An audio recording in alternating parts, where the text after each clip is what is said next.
ಇನ್ನು ದಾವಣಗೆರೆ ದಂಗಲ್ಗೆ ಮತ್ತೊಂದು wicket out ಆಗಿದೆ. ಸಿದ್ದು ಮತ್ತೊಬ್ಬ ಆಪ್ತ ನಜೀರ್ ಅಹಮದ್ಗೆ ಬಿಗ್ ಶಾಕ್ ಎದುರಾಯಿತು. ಸಿಎಂ ರಾಜಕೀಯ ಕಾರ್ಯದರ್ಶಿ ಹುದ್ದೆಯಿಂದ ಕೋಕ್ ನೀಡಲಾಗಿದೆ. ಎಲೆಕ್ಷನ್ನಲ್ಲಿ ಪಕ್ಷ ವಿರೋಧಿ ಚಟುವಟಿಕೆಗೆ ತಲೆದಂಡ ಮಾಡಲಾಗಿದೆ. ಕಾಂಗ್ರೆಸ್ ಅಭ್ಯರ್ಥಿ ಸಮರ್ಥ್ ಪರ ಪ್ರಚಾರಕ್ಕೆ ಗೈರಾಗಿದ್ದರು. ಮುಸ್ಲಿಮರ ಬಂಡಾಯಕ್ಕೆ ಸಾಥ್ ನೀಡಿದ್ದ ಲೀಡರ್ಸ್ ಅನ್ನುವಂತಹ ಪ್ರಶ್ನೆ ಮತ್ತು ಅನುಮಾನ ಮೂಡಿದೆ. ರೆಬಲ್ ಮುಸ್ಲಿಮರ ಸಿಟ್ಟು ಶಮನ ಮಾಡದೆ ಸೈಲೆಂಟ್ ಆಗಿದ್ದಾದರೂ ಯಾಕೆ? ಈ ಒಂದು ಉಪಚುನಾವಣೆಯಲ್ಲಿ ಕೈ ಅಭ್ಯರ್ಥಿ ವಿರುದ್ಧ ಷಡ್ಯಂತ್ರವನ್ನು ರೂಪಿಸಿದ್ರು ಅಂತೇಳಿ ಸಾಕಷ್ಟು ಆರೋಪಗಳು ಇಲ್ಲಿ ಕೇಳಿಬಂದಿದೆ. ನಜೀರ್ ಮೇಲೆ ಮುಸ್ಲಿಂ ನಾಯಕರಿದ್ದಲೇ ಬಾಂಬ್ ಅನ್ನು ಹಾಕಿದ್ದಾರೆ. ಸಂಚಲನ ಸೃಷ್ಟಿಸ್ತಾ ಇದೆ ಕೈ ಲೀಡರ್ಸ್ಗಳ ಸುದ್ದಿಗೋಷ್ಠಿ. ಏನು ಒಂದು ಸುದ್ದಿಗೋಷ್ಠಿಯನ್ನ ಮಾಡ್ತಾರೆ, ಅದು ಸಾಕಷ್ಟು ಸಂಚಲನವನ್ನು ಸೃಷ್ಟಿ ಮಾಡಿದೆ.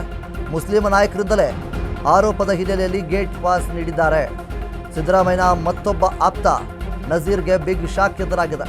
ಸದ್ಯದ ಮಟ್ಟಿಗೆ ಈಗಾಗಲೇ ಅಬ್ದುಲ್ ಜಬ್ಬಾರ್ ಅವರು ಏನು ರಿಸೈನ್ ಅನ್ನು ಕೊಟ್ಟಿದ್ದಾರೆ. ತದನಂತರ ಈಗ ನಜೀರ್ಗೆ ಒಂದು ಬಿಗ್ ಶಾಕ್ ಎದುರಾಗಿದೆ. ಈ ರೀತಿಯಾಗಿ ಏನು ಸಮರ್ಥ್ ಅವರ ಪರವಾಗಿ ಅಂದರೆ ದಾವಣಗೆರೆ ದಕ್ಷಿಣ ಕ್ಷೇತ್ರದಲ್ಲಿ ಅಭ್ಯರ್ಥಿಯ ಪರವಾಗಿ ಸರಿಯಾದ ರೀತಿಯಲ್ಲಿ ಪ್ರಚಾರವನ್ನು ಮಾಡಿಲ್ಲ, ಜೊತೆಗೆ ಅವರ ವಿರುದ್ಧವಾಗಿ ಏನೆಲ್ಲ ಚಟುವಟಿಕೆಗಳು ನಡೀತು ಆ ಒಂದು ಚಟುವಟಿಕೆಗಳಲ್ಲಿ ಇವರು ಸಹಕಾರವನ್ನು ನೀಡಿದ್ದಾರೆ ಅನ್ನುವಂತಹ ಆರೋಪ ಕೇಳಿಬಂದಿದೆ. ಈ ಒಂದು ಆರೋಪದ ಮೇರೆಗೆ ಮತ್ತು ಸಮರ್ಥ್ ಅವರ ಪರವಾಗಿ ಆಗಿರಲಿ ಮತ್ತು ದಾವಣಗೆರೆ ದಕ್ಷಿಣ ಕ್ಷೇತ್ರದ ಅಭ್ಯರ್ಥಿಯ ಪರವಾಗಲಿ ಎಲ್ಲೂ ಕೂಡ ಇವರು ಪ್ರಚಾರ ಮಾಡಿಲ್ಲ ಅನ್ನುವಂಥದ್ದು ಮುಖ್ಯ ಆರೋಪ ಇಲ್ಲಿ ಕೇಳಿಬಂದಿದೆ. ಸೊ ಈ ರೀತಿಯಾಗಿ ಸಾಕಷ್ಟು ಷಡ್ಯಂತ್ರಗಳು ನಡೆದಿದೆ ಅನ್ನುವಂಥ ನಿಟ್ಟಿನಲ್ಲಿ ಆರೋಪ ಕೇಳಿಬಂದಿರುವಂಥದ್ದು. ಇನ್ನು ಒಂದು ಕಡೆ ರೆಬಲ್ ಮುಸ್ಲಿಮರು ಒಂದು ಕಡೆ ಏನು ಬಂಡಾಯ ಎದ್ದಿದ್ರು, ಆ ಒಂದು ಸಂದರ್ಭದಲ್ಲೂ ಸಹಿತ ಇವರು ಸೈಲೆಂಟ್ ಆಗಿದ್ದರು.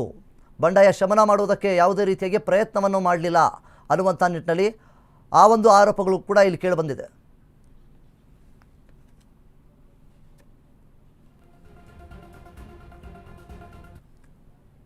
ಇನ್ನು ಇದ್ರ ಬಗ್ಗೆ ಹೆಚ್ಚಿನ ಮಾಹಿತಿ ನೋಡೋದಕ್ಕೆ ನಮ್ಮ ಪ್ರತಿನಿಧಿ ದೀಪಾ ನಮ್ಮ ಜೊತೆ ಇದ್ದಾರೆ. ದೀಪಾ, ಮುಖ್ಯವಾಗಿ ನಜೀರ್ ಅವರನ್ನ ಈಗಾಗಲೇ ಏನು ರಾಜಕೀಯ ಕಾರ್ಯದರ್ಶಿ ಹುದ್ದೆಯಿಂದ ಕಿಕ್ಔಟ್ ಮಾಡಲಾಗಿದೆ. ಸೊ ಇದರಿಂದಾಗಿ ಸಿಎಂ ಸಿದ್ದರಾಮಯ್ಯ ಅವರ ಆಪ್ತರನ್ನೇ ಟಾರ್ಗೆಟ್ ಮಾಡ್ತಾ ಇದ್ದಾರೆ ಅನ್ನುವಂಥದ್ದು ಒಂದು ಕಡೆ ಪ್ರಶ್ನೆ ಆಗ್ತಾ ಇದೆ. ಸೊ ಇದ್ರ ಬಗ್ಗೆ ಏನೆಲ್ಲ ಅಪ್ಡೇಟ್ಸ್ಗಳು ಬರ್ತಾ ಇದೆ?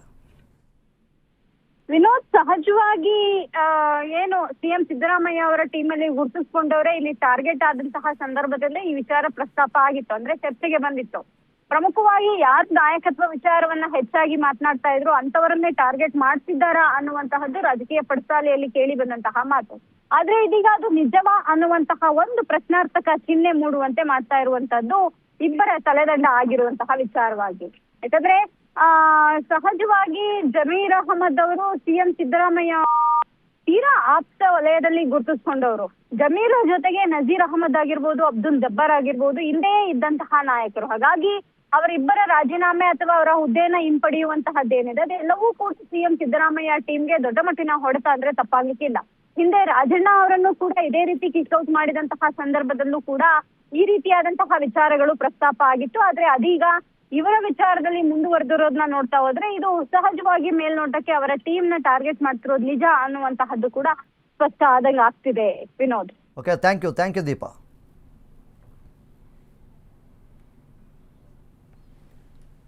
ಇನ್ನು ಉಪಚುನಾವಣೆಯಲ್ಲಿ ಕೈ ಅಭ್ಯರ್ಥಿ ವಿರುದ್ಧವಾಗಿ ಒಂದಿಷ್ಟು ಷಡ್ಯಂತ್ರಗಳನ್ನು ಮಾಡಿದ್ದಾರೆ. ನಜೀರ್ ಮೇಲೆ ಮುಸ್ಲಿಂ ನಾಯಕರಿಂದಲೇ ಈ ರೀತಿಯಾಗಿ ಆರೋಪಗಳು ಕೇಳಿಬರ್ತಾ ಇದೆ. ಒಂದು ಕಡೆ ಸಂಚಲನವನ್ನು ಮೂಡಿಸ್ತಾ ಇದೆ ಕೈ ಲೀಡರ್ಸ್ ಅವರ ಸುದ್ದಿಗೋಷ್ಠಿ. ಏನು ಈ ಹಿಂದೆ ಒಂದು ಸುದ್ದಿಗೋಷ್ಠಿಯನ್ನು ಮಾಡಿರ್ತಾರೆ, ಈಗಾಗಲೇ ಸಾಕಷ್ಟು ಆರೋಪಗಳು ಕೂಡ ಕೇಳಿಬರ್ತಾ ಇದೆ.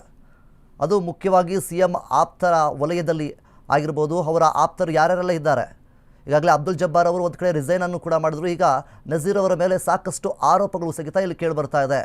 ಮುಖ್ಯವಾಗಿ ಕೈ ಅಭ್ಯರ್ಥಿಯ ವಿರುದ್ಧವಾಗಿ ಸಾಕಷ್ಟು ಷಡ್ಯಂತ್ರಗಳು ನಡೆದಿದೆ ಇಲ್ಲಿ ಅನ್ನುವಂತಹ ನಿಟ್ಟಲ್ಲಿ ಆರೋಪ ಕೇಳಿಬಂದಿದೆ. ಸಿಎಂ ರಾಜಕೀಯ ಕಾರ್ಯದರ್ಶಿ ಹುದ್ದೆಯಿಂದ ಈಗಾಗಲೇ ಕೋಕ್ ನೀಡಲಾಗಿದೆ, ಕಿಕ್ ಬ್ಯಾಕ್ ಅನ್ನು ಮಾಡಿದ್ದಾರೆ. ಒಂದು ಕಡೆ ಎಲೆಕ್ಷನಲ್ಲಿ ಪಕ್ಷ ವಿರೋಧಿ ಚಟುವಟಿಕೆಗೆ ತಲೆದಂಡ ಮಾಡಲಾಗಿರುವಂಥದ್ದು.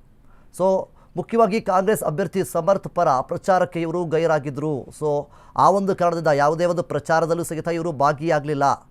ಒಂದು ಕಡೆ ಏನು ಬಂಡಾಯ ಎದ್ದಂತಹ ಮುಸ್ಲಿಂ ಲೀಡರ್ಸ್ಗಳು ಏನೆಲ್ಲ ಇದ್ದರು ಅವರ ಒಂದು ಶಮನ ಮಾಡೋದಕ್ಕೂ ಸಹಿತ ಇವರು ಹೋಗಲಿಲ್ಲ. ಆ ಒಂದು ಬಂಡಾಯ ಶಮನ ಮಾಡೋದಕ್ಕೆ ಎಲ್ಲೂ ಸಹಿತ ಭಾಗಿಯಾಗಲಿಲ್ಲ. ಸೊ ಇದು ಕೂಡ ಸಾಕಷ್ಟು ಈ ರೀತಿಯಾಗಿ ಆರೋಪಗಳು ಇಲ್ಲಿ ಕೇಳಿಬರ್ತಾ ಇದೆ. ಒಂದು ಕಡೆ ಬಂಡಾಯ ಎದ್ದಂತಹ ಲೀಡರ್ಸ್ಗಳನ್ನು ಶಮನ ಮಾಡೋದಕ್ಕೆ ಆಗಿಲ್ಲ, ಇನ್ನೊಂದು ಪ್ರಚಾರಕ್ಕೂ ಕೂಡ ಸರಿಯಾಗಿ ಬಂದಿಲ್ಲ.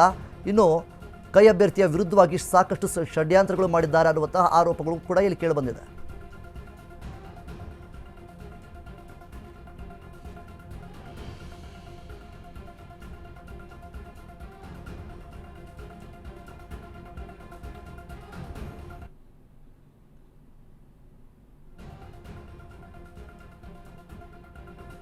ಇನ್ನು CM ರಾಜಕೀಯ ಕಾರ್ಯ ಈ ಒಂದು ಇದರಲ್ಲಿದ್ದಂಥವ್ರನ್ನ ಈಗಾಗಲೇ ಕಿಕ್ ಮಾಡಿದ್ದಾರೆ. ಒಂದು ಕಡೆಯಿಂದ ನಾವು ನೋಡೋದಾದರೆ ವಿಧಾನಸೌಧಕ್ಕೆ ಒಟ್ಟಿಗೆ ತೆರಳಿ ಇಬ್ಬರು ನಾಯಕರು ಕೂಡ ಭಾಗಿಯಾಗಿದ್ದಾರೆ.